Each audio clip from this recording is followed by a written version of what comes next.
रूस के एक शहर में अचानक से महिलाओं की लाशों का मिलना शुरू हो जाता है। गौर करने वाली बात यह थी कि सभी महिलाओं को एक ही पैटर्न से मारा जाता। उन्हें हथौड़े, कुल्हाड़ी और चाकू से तड़पा तड़पा कर मारा जाता। यह कातिल इतना शातिर था कि पुलिस से 2 कदम आगे चलता था। जब इन हत्याओं की खबर दुनिया भर में आग की तरह फैली तो लोग दहशत में पड़ गए। इस कहानी की शुरुआत होती है रूस के एक शहर से, जहां 1995 में एक महिला की लाश बरामद होती है।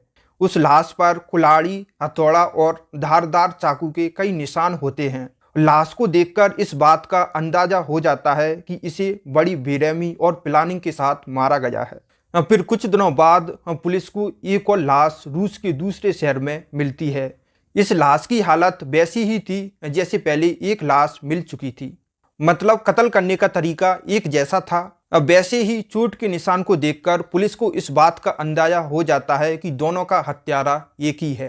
अब पुलिस कातिल की खोजबीन कर रही होती है कि दोनों शहरों में इस तरह से और भी कई महिलाओं की लाशों के मिलने का सिलसिला शुरू हो जाता है और यह आंकड़ा 77 महिलाओं के शव तक पहुंच जाता है।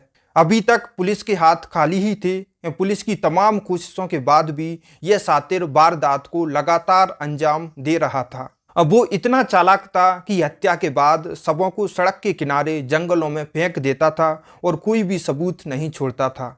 लिहाजा अब पुलिस पर भी इस सीरियल किलर को पकड़ने का दबाव बढ़ता जा रहा था। अब पुलिस को यह समझ में नहीं आ रहा था कि कोई कातिल भला इतना शातिर कैसे हो सकता है कि मौका है वारदात पर अपने जुर्म का कोई सबूत ना छोड़े। और तभी 2012 में पुलिस को एक महिला का शव मिलने की जानकारी मिलती है। पुलिस वहां पर पहुंचकर इन्वेस्टिगेशन करती है। जांच के दौरान उसे महिला के शव के पास एक गाड़ी के टायर के निशान मिलते हैं। पुलिस उसे आधार बनाकर जांच करती है तो पुलिस के होश फाख्ता हो जाते हैं। ये लाडा 4x4 गाड़ी के निशान थे जो सिर्फ पुलिस वालों के पास होती हैं। पुलिस यह बात समझ चुकी थी कि कातिल पुलिस डिपार्टमेंट से ताल्लुक रखता है। इसके बाद उस पुलिस विभाग के 3500 पुलिस कर्मियों का DNA टेस्ट करवाया जाता है और तब अधिकारियों को यह पता चलता है कि कातिल तो उनके साथ हर समय रहता था और महिलाओं के कातिल से जुड़ी तहकीकात में शामिल था। इसके बाद पुलिस हरकत में आती है और अपने ही एक कर्मचारी मिखाइल पोपकोव को हिरासत में लेती है। मिखाइल का ही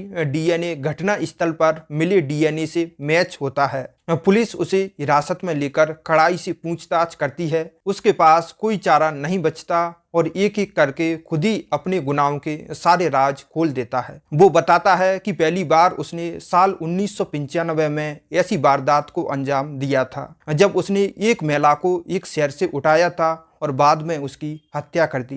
दरअसल वह उस महिला से यौन संबंध बनाना चाहता था, लेकिन महिला इससे इनकार कर देती है और पोपकोव उसे मजबूर करता है तो दोनों में झगड़ा हो जाता है और इसी बीच यह सनकी दरिंदा उस महिला को मौत के घाट उतार देता है। इसके बाद पोपकोव क्लब और बार के आसपास घूमता रहता था और खूबसूरत महिलाओं को लिफ्ट देने के बहाने अपनी कार में बिठाता था। कुछ ही देर बाद वह उनसे मीठी मीठी बातें करने लगता। उसके दोस्ताना व्यवहार से जो महिला उससे घुल मिल जाती उसे वह अपने घर ले जाता और अपने खाली मकान में ले जाकर उसका यौन शोषण करता और बाद में कुल्हाड़ी से हत्या कर देता। और उसने एक पुरुष और एक पुलिसकर्मी की भी हत्या कबूल की। जब कोर्ट ने मिखाइल से हत्या का कारण पूछा तो उसने कहा, मैंने शहर से गंदगी का सफाया किया है। इन महिलाओं को उनके अनैतिक व्यवहार के लिए सजा मिली है और मुझे इसका कोई पछतावा नहीं है। पोपकोव का जन्म 7 मार्च 1964 को